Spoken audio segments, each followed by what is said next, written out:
C'était au milieu des années 50, le président Juscelino Kubitschek avait fait une promesse électorale, faire avancer le Brésil de 50 ans au cours de son mandat quinquennal. Sa présidence a effectivement été une période de croissance, d'industrialisation et d'optimisme. La construction de la nouvelle capitale du futur, aux formes signées de l'architecte Oscar Niemeyer, reflétait sa confiance. Elle a été construite en seulement 3 ans et inaugurée par le président Kubitschek en avril 1960. Nous célébrons le passé, mais aussi la construction de la nouvelle capitale. Nous saluons donc en même temps le passé et le futur de notre pays. En 1987, les Nations Unies ont classé Brasilia sur la liste du patrimoine mondial en raison de son architecture exceptionnelle et de sa planification urbaine. Elle est le siège du pouvoir fédéral du Brésil et compte plusieurs des monuments les plus célèbres du pays.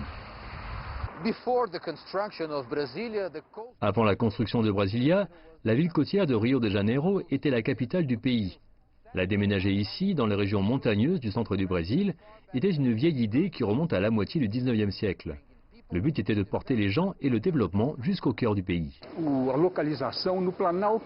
Le choix de la localisation dans les régions montagneuses du Brésil est conforme au principe militaire d'occuper le terrain le plus élevé et d'ensuite s'étendre aux autres régions. Les gens demandent parfois si Brasilia remplit cet objectif. Oui, elle l'a fait. Le Brésil est devenu un pays intégré et le réseau urbain et routier s'est étendu autour de Brasilia. Ces deux hommes faisaient partie de ceux venus s'installer dans la savane de la région.